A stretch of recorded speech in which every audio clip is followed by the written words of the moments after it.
जय गुरुदेव एवरीवन। गुरुर्ब्रह्मा गुरुर्विष्णु गुरुर्देवो महेश्वर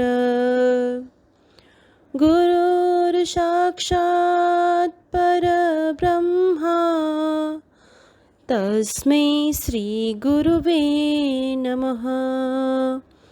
तस्मै श्री गुरुवे नमः। तस्मै श्री गुरुवे नमः। इस श्लोक का अर्थ है, गुरु ही ब्रह्मा है, गुरु ही विष्णु है और गुरु ही भगवान शंकर है। गुरु ही साक्षात परब्रह्म है। ऐसे गुरु को मैं शत शत प्रणाम करता हूँ। Now we start our chapter in the history, chapter 3, the Delhi Sultans. In this video we learn about the kingdom of the Delhi and who the king for the Delhi kingdom. Now in the chapter 2 we saw that region like the Kaveri Delta become the center of the large kingdom. Did you notice that there was no mention of the kingdom with the Delhi as its capital? We learn about like in the chapter 2 में हमने देखा था Kaveri delta के जो large kingdom था वो, पर हमने कभी वहाँ पे दिल्ली के किंगडम के बारे में देखा ही नहीं है। Because of the Delhi become an important city only in the 12th century. क्या था? दिल्ली था वो। Delhi become an the important city on the 12th century. Okay, now look at the table. जो आप यहाँ पे टेबल दिया गया है वो हम देखते हैं। In this table the ruler of the Delhi, Delhi में कौन कौन से किंग आए थे, किसका किंगडम आया था। Now in the Rajput dynasty, first क्या था? राजपूत डायनासिटीज आई थी। उसमें तोमास, अनगला, पाला, चौहान्स, पृथ्वीराज चौहान्स, इन लोगों की डायनासिटी थी। उसके बाद 12th सेंचुरी में क्या था? अली तुर्किश रूलर्स आए, कुतुबुद्दीन ऐबक, शामसुद्दीन इल्तुतमिश, रजिया थे, वो क्वीन थी, गियासुद्दीन बाल्बन। उसके बाद खलजी डायनासिटी आई, जलालुद्दीन खलजी, अलाउद्दीन खलजी। उसके बाद आया तुगलक। 13th सेंचुरी में तुगलक डायनासिटी आई थी। तुगलक डायनासिटी में Ghiyasuddin Tughlaq, Mohammad Tughlaq, Firoz Shah Tughlaq. And in the 14th century में सैयद डायनासिटी आई थी। ये जो सैयद डायनासिटी थी वो बहुत ही कम टाइम के लिए थी, जैसे कि खीर खान की डायनासिटी थी वो बहुत ही कम टाइम के लिए थी। उसके बाद लोडी डायनासिटी में क्या था? बालू लोडी आया था, उसकी भी डायनासिटी थी, वो बहुत ही कम टाइम के लिए थी। सी तो ना यहाँ पे we see here Delhi first become the capital of the kingdom under the Tomaras Rajput. सबसे पहले क्या था वो जो दिल्ली में दिल्ली बिकम एंड तोमास राजपूत के बारे में वहाँ पे उसकी डायनासिटी आई थी। Who were defeated in the middle of the 12th century by the Chauhans.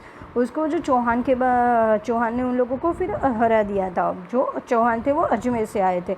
It was under the Tomaras and the Chauhan that Delhi become an important commercial center.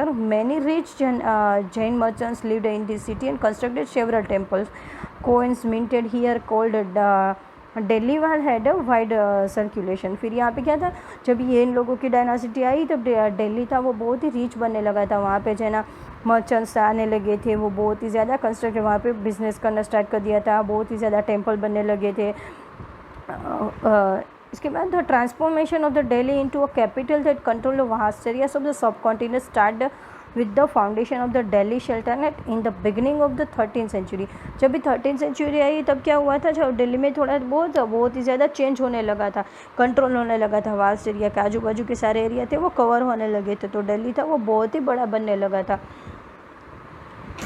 Delhi Sultanate in the beginning of the 13th century में आए थे। Take a look at the table 1 again, identify the 5 डायनासिटीज़।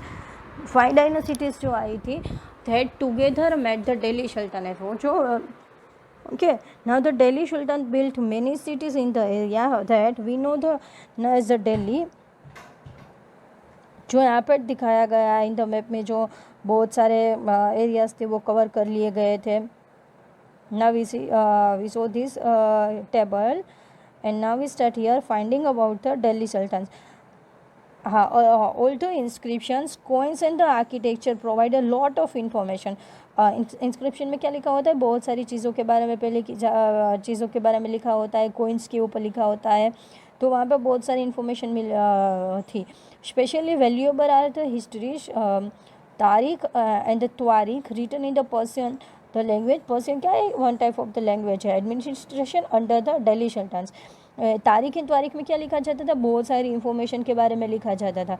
The author of the त्वारिख were learned man, जो त्वारिख में जो लिखते थे वो क्या थे, बहुत ही एजुकेटेड लोग होते थे कि जिसको ये सारी बहुत सारी नॉलेज होती थी। Secretaries, administration, poets and the courtiers का मतलब होता है वो जो किंग्स होते हैं उसके आजू बाजू जो दरबारी बन के बैठते हैं, वो जो उसके आजू बाजू बैठने वाले लोग होते थे वो लोग, who both recounted events and advised rulers on the governors, impassions and the importance of the just rule। वो क्या करते थे, इवेंट्स और एडवाइस देते थे सब रूलर्स को क्या करना चाहिए, वो जो गवर्नर में क्या चलता है उसके बारे में सारी नॉलेज दी जाती थी। Now in the left side the works दिया गया है। इन द फिगर 1 में दिखाया जा रहा है कि जो ए फिगर है, फर्स्ट वाली फिगर है, ये जो फिगर है उसमें प्रिपेयरिंग द पेपर, वहाँ पे पेपर बनाए जा रहे हैं। उसके बाद बी वाली फिगर है उसमें दिखाया जा रहा है कि वहाँ पे पेपर में preparing the paper, writing the text लिख रहे हैं। उसके बाद थर्ड में है तो melting the gold to the highlight important words in the passage. Third में क्या है, प्रिपेयरिंग द बाइंडिंग, उसको रेडी किया जा रहा है। Now the circle of the justice, Fakhr i Mudabbir wrote in the 13th century. इसने 13th सेंचुरी में क्या लिखा था, a king can not survive without the soldiers. King था वो सोल्जर के बिना वहाँ पे कहीं पे भी सर्वाइव नहीं कर सकता था। And the soldiers can not live without salary, soldiers था वो सैलरी के बिना तो काम ही नहीं करता था। Salaries come from the revenue collected from the peasant. Salary कहाँ से आती थी, जो टैक्स लिया जाता था किसानों से, वहाँ से सैलरी मिलती थी। But the peasants can pay revenue only when they are prosperous and the happy. किसान थे वो कब, ये जो पीजेंट्स थे वो कब सैलरी पे कर पाते थे, वो भी अगर प्रोस्परस, वो भी थोड़े रिच हो, वो भी हैप्पी हो। This happens when the king promotes justice and the honest governance. ये कब होता था, किंग ये जो किंग होते थे वो बहुत ही अच्छा न्याय दे, तब ये जो क्या हो सकता था। Now keep the following additional details. ये जो सारी चीज़ें वो आप लोगों को याद रखनी होती है। जैसे कि फर्स्ट पॉइंट पे था, ऑथर्स ऑफ द त्वारिक lives in the cities mainly in the Delhi and the hardly ever in the villages. ये जो त्वारिक लिखने वाले जो पर्सन होते थे वो क्या करते थे, वो सिटीज़ में रहते थे, वैसे मेनली दिल्ली में रहते थे, वो बहुत ही कम विलेजेस में आते थे। सेकेंड पॉइंट है, they often wrote their histories for sultans in the hope of the rich rewards. वो क्या करते थे, लिखते थे सुल्तान्स के बारे में, वो जो ये जो सारी हिस्ट्री लिखते थे। थर्ड पॉइंट है, these authors advise rulers on the need to preserve and the ideal social order based on the birth right and the gender restrictions. Their ideas were not said by everybody. क्या होता था फिर वो rulers को advice देते थे, जैसे कि बर्थ राइट मतलब कि जो उसके बाद कौन किंग बनेगा, उसके ही फैमिली से कौन किंग बनेगा, जेंडर के बारे में जैसे मेन होता है वही किंग बन सकता है। तो ये जो सारी इन्फॉर्मेशन थी वो रूलर को देते थे। और वो जो ये जो सारी चीज़ें थी वो किसी के साथ शेयर भी नहीं की जाती थी। नाउ इन 1 2 3 6 ये जो ईयर है वो इजी है याद रखने में। 1236 सुल्तान इल्तुतमिश डॉटर रज़िया, ये जो उसकी डॉटर आई थी रज़िया, ये जो उसकी डॉटर आई थी Razia, becoming the sultan. The chronicle of the age Minhaj I Siraj recorded that she was more able and qualified than the all other brothers। ये जो रज़िया आई थी जिसको उसके इल्तुतमिश की डॉटर थी उसको सुल्तान बनाया गया था। फिर जो ये मिनहाज आई सिराज थे जो उसका लड़का, उससे बहुत ही ज़्यादा वो जो क्वालिफाइड थी, उसके सारे ब्रदर्स में वो बहुत ही ज़्यादा क्वालिफाइड थी। But he was not comfortable at having a queen as a ruler, nor were not the nobles happy at her attempts to rule independently. She was removed from the throne in the 1240 में। क्या था फिर वो जो queen बनी तो वो सब लोगों को पसंद नहीं आया था, कि ये गलों के जो किंग बन रही है, किंगडम तो ऑलवेज मेन का ही होना चाहिए, तो फिर ये सबको पसंद नहीं आया था। फिर वो रिमूव हो गई थी 1240 में। Now what Minhaj i Siraj thought about the Razia. Minhaj i Siraj था वो रज़िया के बारे में क्या सोचता था।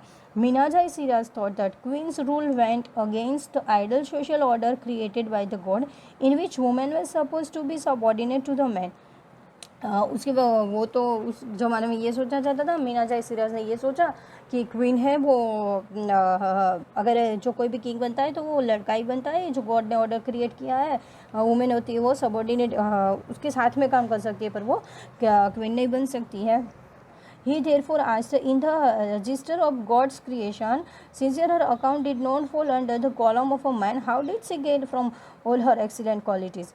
फिर ये जो रज़िया के बारे में यहाँ पे लिखा गया था कि वो ही क्वीन लड़की होती है, वो क्वीन की क्वालिटी नहीं होती है, ये जो सारी क्वालिटी होती है वो मैन में ही होती है। ऑन हर इंस्क्रिप्शन, उसके इंस्क्रिप्शन एंड कॉइन्स में लिखा गया है, Razia mention that she was a daughter of the Sultan Iltutmish, वो जो डॉटर थी सुल्तान इल्तुमिश की।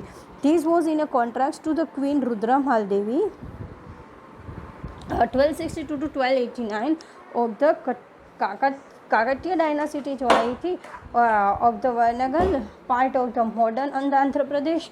Rudramadevi changed her name on her inscription and pretended she was a man. फिर उन्होंने क्या किया, जो रुद्रमादेवी आई है जिसका वो जो क्वीन आई थी उसने क्या किया, वो अपना नाम ही चेंज कर दिया और इंस्क्रिप्शन पे लिखवाया कि वो मैन है। Another queen Didda ruled in the Kashmir में आई थी। ही टाइटल इज़ इंटरेस्टिंग, उसका टाइटल था वो बहुत ही इंटरेस्टिंग था। It comes from the didi, वो जो दीदी से आया था जैसे हम सिस्टर को बोलते हैं, और elder sister, and obviously affectionate term given to be loved ruler by her subjects. फिर क्या था, सब लोग जैसे उसको उसका किंगडम अच्छा लगा होता तो सब लोग उसको प्यार करते होंगे, तो सब लोग उसको दीदी से धमकी के बुलाते थे। Now from garrison town to empire, empire का मतलब होता है साम्राज्य। The expansion of the Delhi सल्तनत, ये जो दिल्ली के जो सल्तनत थे उसने तो सारा ये कवर किया था, जैसे यहाँ पे दिख रहा है, जैसे ये जो सारा एरिया होता था वो उन लोगों ने कवर किया हुआ होता था। इन दिस मैप पे क्या दिखाया, major cities captured by the Shamsuddin Iltutmish. ये जो शमसुद्दीन इल्तुमिश का वो किंगडम आया था तब ये जो सारा कवर किया गया था। शमसुद्दीन इल्तुमिश कब आया था, तर्कीज़ के रूलर्स आए थे तब उसका किंगडम आया था। Now in the early 13th century of the control of the Delhi Saltanat, जब 13th सेंचुरी में दिल्ली का जब ये सल्तनत के किंगडम आया था, rarely went beyond heavily fortified towns occupied by garrisons. ये जो सारा बहुत ही ज़्यादा ऑक्यूपाइड किए थे ये जो सारे एरियाज थे वो।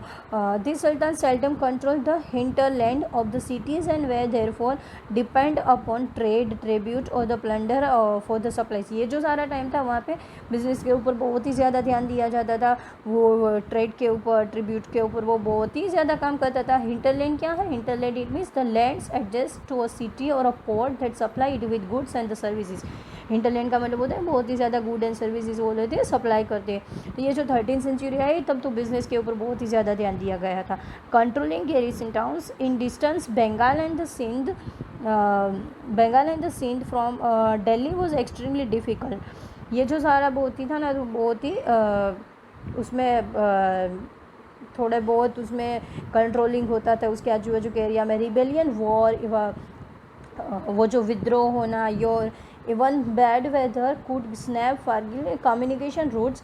Delhi authority was also changed by a Mughal invasion from the Afghanistan and by governor who rebelled, जो विद्रोह करते थे। At any sign of the Sultan's weakness, the Sultan had barely survived the challenges। वो लोग क्या करते थे, वो challenges देते थे, survive करते थे बहुत ही ज़्यादा। Its a consolidation occurred during the region Ghiyasuddin Balban and the further expansion under the Alauddin Khilji and Muhammad Tughlaq। ये जो सारे उसके बाद में जो ये जो गियासुद्दीन था, उन लोगों का जब ये अलाउद्दीन खिलजी था, मोहम्मद तुगलक था, उन लोगों का जब भी डायनासिटी आई तब जाके तो ये बहुत ही ज़्यादा एक्सपांड हो चुका था, बहुत ही आजू बाजू के एरियाज थे वो कवर कर लिए थे। The first set of the campaign was the internal frontier of the सल्तनत aimed at consolidating in the hinterlands of the garrison towns. During this combined forests were cleared in the Ganga, Yamuna, Doab and hunter-gatherers and pastoralists expelled from their habitat. फिर क्या किया जाता था, इन लोगों ने क्या किया था, और ज़्यादा एक्सपांड करने के लिए तब जाके ये जो फॉरेस्ट वाला एरिया थे वो उन लोगों ने क्लियर करवा लिया था कि वहाँ पे भी बिज़नेस हो पाए। सी इन दिस मैप हम लोग देखते हैं यहाँ पे कि जो दिल्ली है, दिल्ली के आजू बाजू वाला एरिया है, मनोर है, कोलर है, चंबल है, ग्वालियर है, यमुना जो रिवर जा रही है, गंगा के रिवर वो जो जा रही है, यहाँ पे देख सकते हो आप। तो फिर यहाँ पे क्या हुआ था, ये जो सारे एरिया थे वो कवर कर लिए थे, फॉरेस्ट वाला एरिया था वो भी क्लीन करवा लिया था बिजनेस के लिए।